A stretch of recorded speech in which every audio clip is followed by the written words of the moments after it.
Welcome to the news on QTV. We take a look at stories making headlines. The three church mother bodies leading the national dialogue says that they have forgiven the Zambia Center for Inter-Party Dialogue, ZCID. The opposition ATD President Charles Milupi has cast doubt on Zambia's chances of sealing a financial bailout with the IMF this year.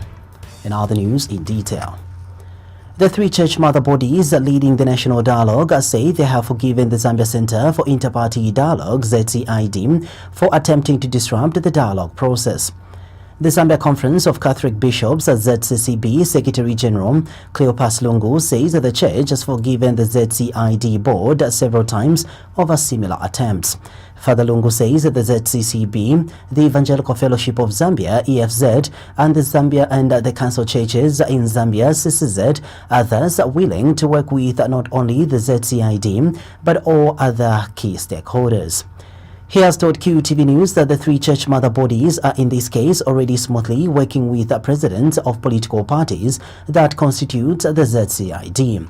The ZCCB Secretary General states that the ZCCB, the EFZ and the CCZ will ever engage the ZCID board whenever appropriate in the course of the launched national dialogue. He notes that presidents of political parties taking part in the dialogue process already know the church mother body's position on the ZCID board.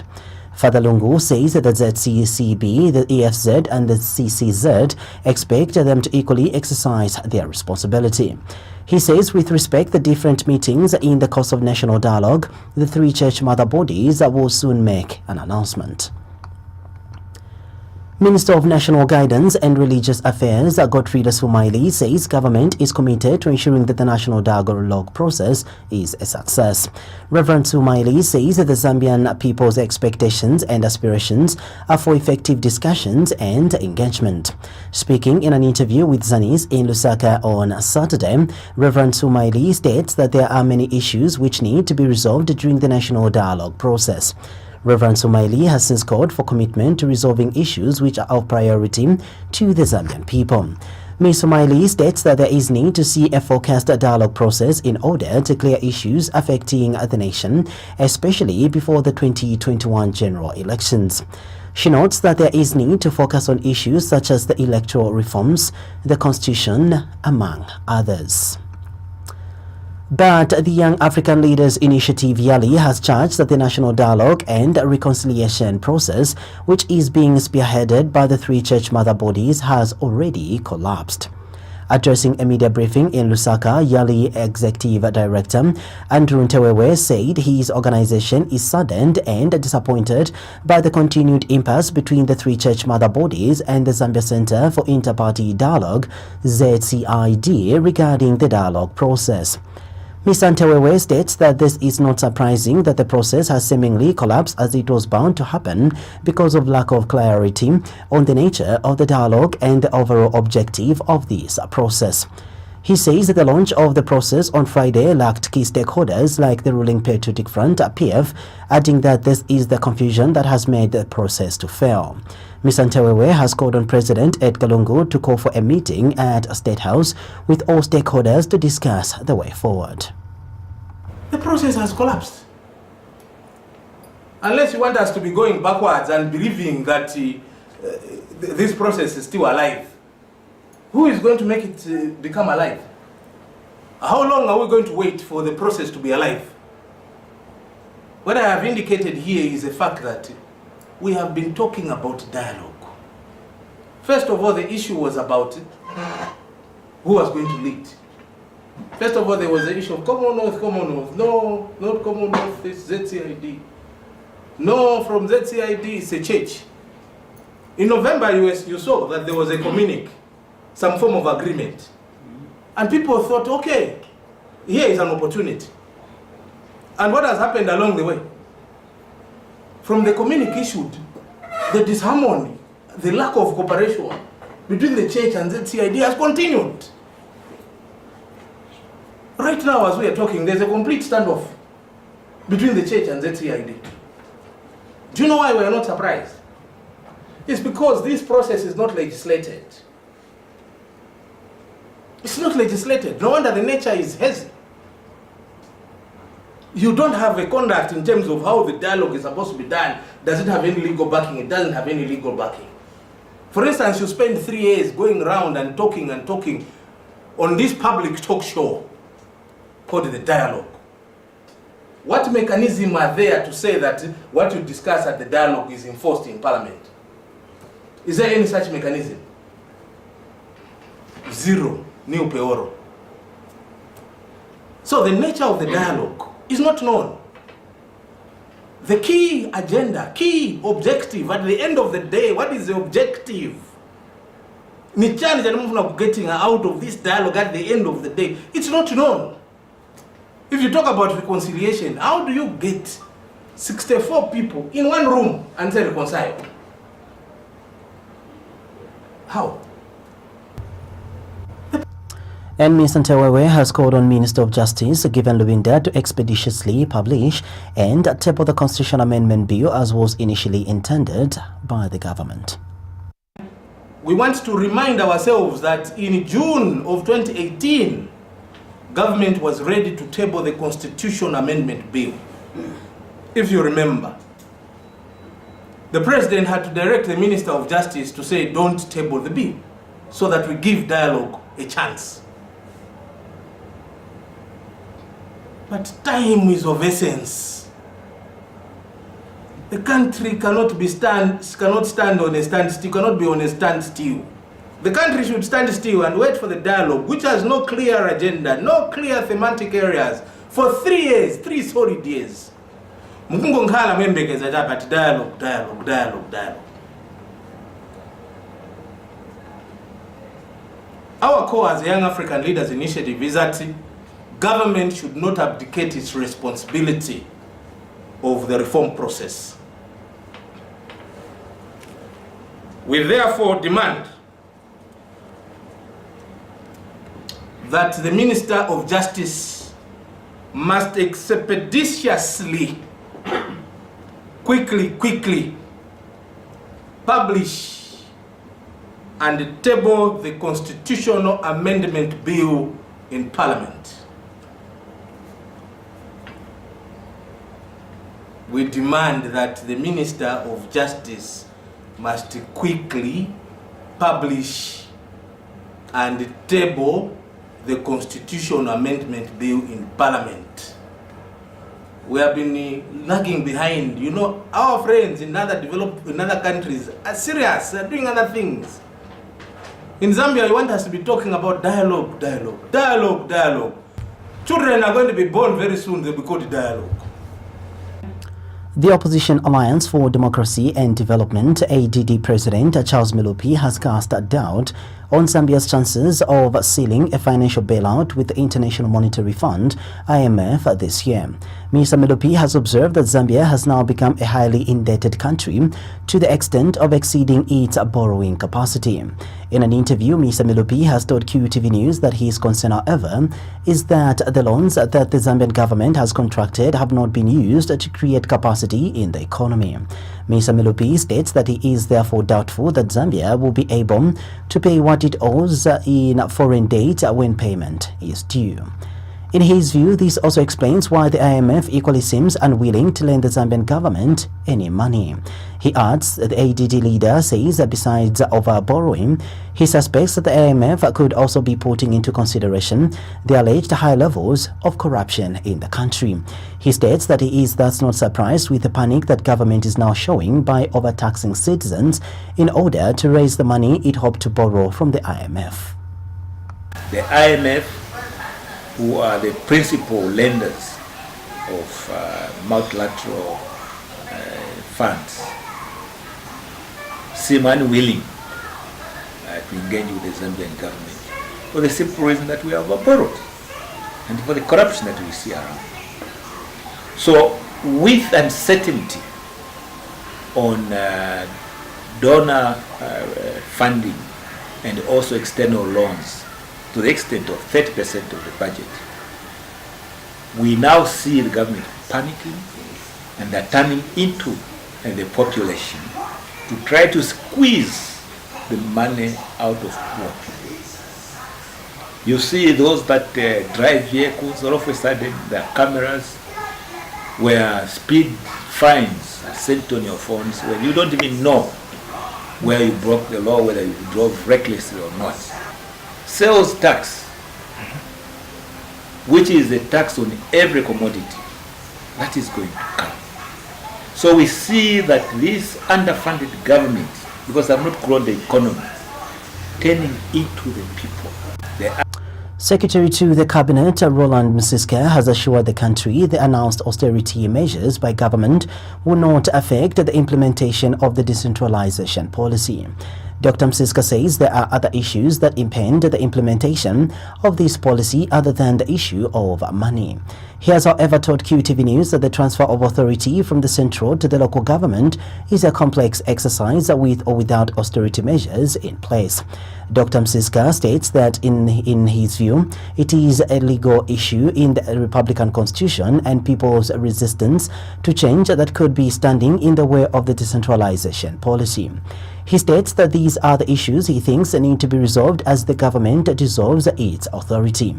The Secretary to the Cabinet says that this is why he thinks money should be the least of the Zambian people's worry when it comes to the decentralization policy.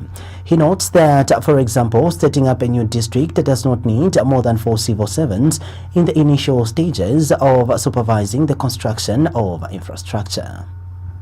Money is the least of your worries. Why do I say this? For example, setting up a new district.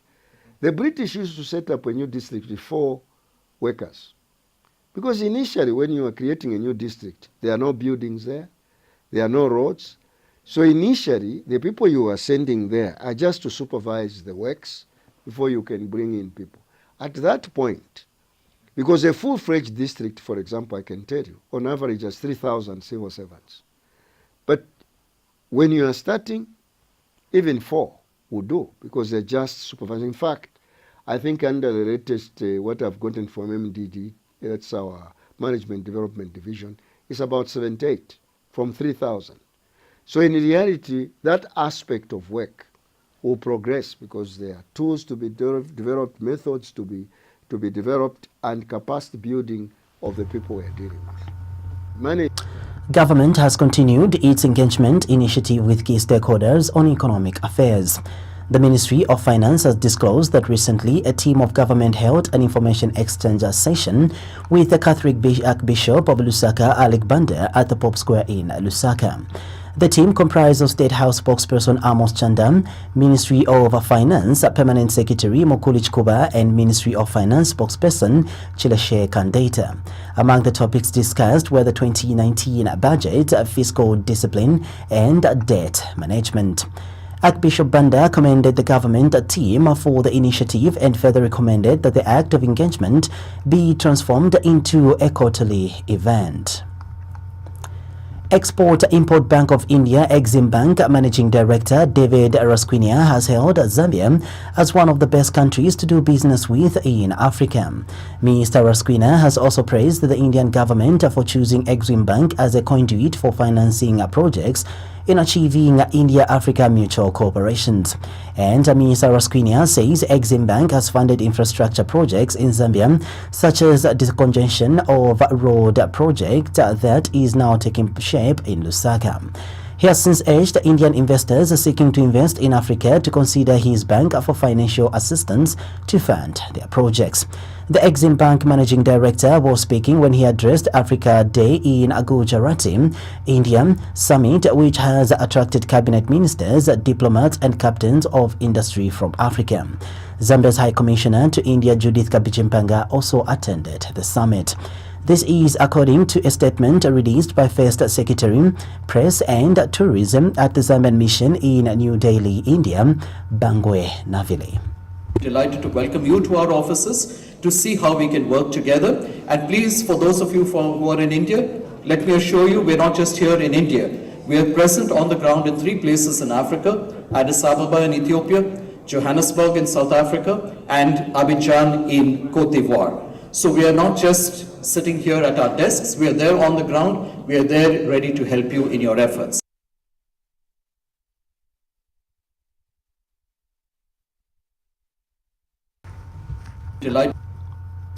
First Lady Esther Lungu has arrived in Los Angeles, USA for programs aimed at cementing the relationship between Lusaka and the city of Los Angeles as twin cities. The First Lady is in California under the umbrella of the Esther Lungu Foundation to launch the beginning of collaborations between the Los Angeles City Fire Department and the Zambia Fire and Rescue Service. And Mrs. Lungu says that the move to solicit support in firefighting mechanisms from the Los Angeles Lusaka Sister City Committee has been necessitated by the inadequate fire apparatus in the country. She says that she finds it disheartening to see women and other vulnerable people in trading places such as markets lose their livelihood through infernos. Mrs. Lungu notes that women and vulnerable groups are at the core of her organization's existence and that marginalized groups deserve the support of all well-meaning people to sustain their livelihood. Zanis reports that while in Los Angeles, the First Lady is expected to receive a donation of 4 firefighting apparatus from the Los Angeles Lusaka Sister City Committee worth $4 million. This includes shipping and other requirements to deliver the equipment to Zambia.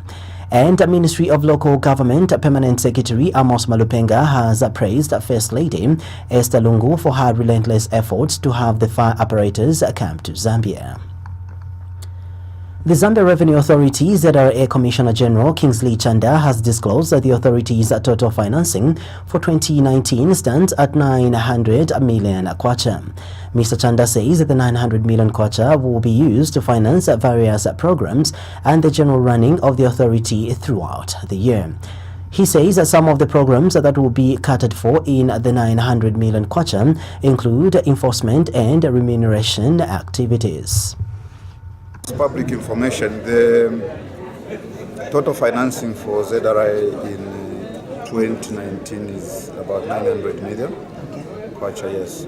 And in that 900 million, if you check the yellow book, we have a budget that breaks down that into enforcement, remuneration, and so on. So it's about 900. Yeah. It's public. In agricultural news, Agriculture Minister Michael Katambo says government has successfully employed 600 extension field officers with the aim of enhancing agricultural productivity. Mr. Katambo says that the Ministry of Agriculture is in the process of deploying the 600 officers whose employment process was concluded late last year across the country. He states that the low staffing levels of extension of field officers in the country has inhibited the ministry's ability to effectively reach out to farmers across the country. Mr. Katambo says government is committed to working towards improving agricultural market information systems, as this is essential for sustained high production, enhancement of agricultural value chains, raising of farmer incomes, and reduction of poverty. He has since noted that extension field officers play a critical role in the agricultural sector as they reach out to farmers in far-flung areas to teach them on new agricultural practices and technological advancement in the sector. Treasury Authority of about 600 extension of field officers that we just engaged and employed just now as a ministry. As of last year, we've employed about 600 of them who will be scattered across the country. Extension of field officers are key in the agriculture sector because they are the ones who are knowledgeable and would be able to reach out to our farmers who are in far-flung areas, at least to share information and give them the latest or new agriculture technologies so that at least they can enhance their production and productivity. The United Nations Development Programme UNDP has selected Zambia as one of the 60 pilot countries for Sustainable Development Goals SDGs Accelerator Labs. The innovative initiative is expected to contribute to achievement of the SDGs. This came to light when the Minister of National Development Planning, Alexander Chiteme, paid a courtesy call on UNDP's new director for the Regional Bureau for Africa, Ahuna Eziakonoa. This was in the sidelines of the 3rd International Conference on the Emergency of Africa in Dakar, Senegal. And Ms. Izwakona assured Mr. Chiteme of UNDP's continued support towards Zambia's development agenda. She has commended Zambia for its political stability in the region, which is an asset in development. Mrs. Izwakona has also acknowledged that Zambia is among the first few countries to promote local content strategies for private sector development. Mr. Chiteme had informed her that Zambia's macroeconomic situation is improving, with the 2018 economic growth estimated at 4% from a low to now 0.9% in 2015. He has also informed her that Zambia is implementing its 7th National Development Plan, adding that the plan has mainstreamed the SDGs up to 86% alignment. Mr. Chiteme was the moderator for the ministerial panel discussion that focused on championing access to finance and strategies to attract foreign direct investment in Africa.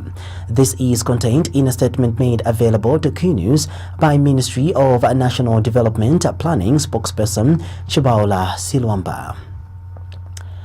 Commuters' Rights Association of Zambia, CRAZ President Aaron Kamuti says that the re-registration of all vehicles in the country and the change of number plates will result in job losses. The Road Transport and Safety Agency, RTSM, is in the process of implementing a radio frequency identification mechanism for all motor vehicles in Zambia, a system that will, however, require re-registration of all motor vehicles in the country. The project is expected to be implemented by RTSA and the Intelligence Mobility Solution, a company from Austria with whom the agency has an agreement on a road safety management system.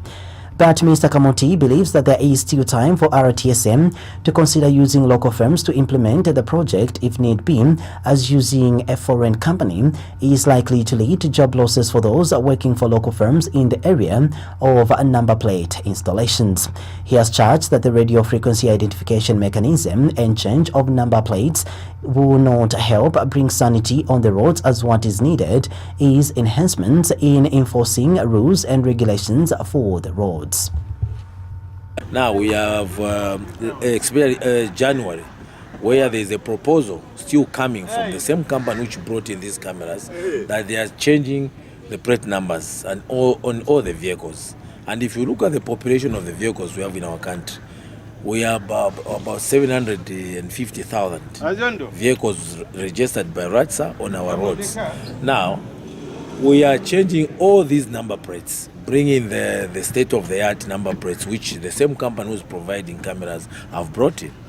We are moving out our local citizenry, people who are doing this business, making these plate numbers. They have to move out, because this company, they've got their own specifics, they've got their own ideas, what they want to see on these number plates, which they don't want to share with the local manufacturers of these number plates. Meaning, we are also sending people or creating more poverty in our country.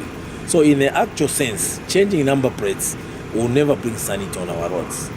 The bigger picture is the enforcement. Let's RATSA become more proactive with the Zambia Police Traffic Department to see to it that we try to arrest the situation in terms of the enforcement. Make sure that we contain and arrest the situation by patrolling our streets, even in our communities, to see to it that the drivers of buses, the drivers of taxis, they abide to the rules and regulations. Changing number plates, we are just going to enrich that foreign company, IMS, which is not a Zambian company. And if you look at the 17 years which they've signed a consensus of 17 years, that's a long time. Now we In community news, a Lusaka-based businessman, Chris Chinda, has offered to sponsor a 17-year-old teenage mother's education cost after dropping out of school in grade 11 when she fell pregnant. Mr. Chinda, popularly known as Chris Moore of Munali constituency, offered himself to meet the educational needs of the named victim of teenage pregnancies of Mtendere compound following an appeal from Step Up Youth Zambia. Mr. Chinda said it was his desire to ensure that every young person acquires education regardless of the circumstances they are in, because he believes that they are the future of this country. Speaking when he met the named victim of teenage pregnancies at his office, Mr. Chinda said no child should be denied the opportunity to be in school, and as a businessman of Monali constituency, he felt obliged to meet the needs of the underprivileged in society. Mr. Chinda ever requested members of Step Up Youth at Zambia to ensure that they secure a person who will be a caretaker of the 5-month-old baby of the teenage mother whenever she was in school. He has called on those that made their request to identify a school of their choice and would then make all the necessary arrangements to ensure she was back in school before the school calendar progresses further, so that she does not miss out a lot. Meanwhile, the named teenager mother stated that she will, however, remain grateful towards the gesture made by Mr. Chinda, who, despite not knowing her at a personal level, offered to sponsor her into school. The father to the child is said to be only 16 years old, doing some casual work within the community, who can barely meet the needs of the baby. A female local entrepreneur and businesswoman has advised young women setting up businesses to work closely with the Zambia Development Agency if their businesses are to thrive and be recognized beyond Zambia. Grace Nchapao, who is also the president for the newly launched Women Innovators Network, WIN, has held government for creating a conducive business environment in the country, which also encourages imports and exports. Mrs. Nchapao, who has been in local and international business for the past 15 years, says considering that there is an influx of young people becoming SMEs in the country, there is need for them, women especially, to get to know how of the country's business environment and opportunities through the Zambia Development Agency. She has since emphasized that the need for the young women to become entrepreneurs and innovators so that they are not dependent on government or the male folk to survive. You know, there is Zambia Development Agency, the agency that promotes these trade fairs. So we need to be visiting their offices. They have the information how to go about it.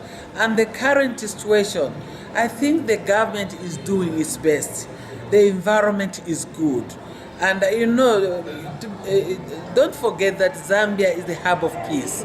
And everybody is coming to Zambia because the government policies are good. I cannot speak on behalf of the government, but the policies of our country, they are really, really good. That's why we are seeing a lot of investments in this country. Talking about the export, yes, women actually, they are already in export. Some they are doing the gemstones, some they are exporting foodstuffs, some they're exporting handcrafts. There are a lot of things that women and youth can do. And the export is not limited to only one particular section. It is wide for every Zambian who is able, who can also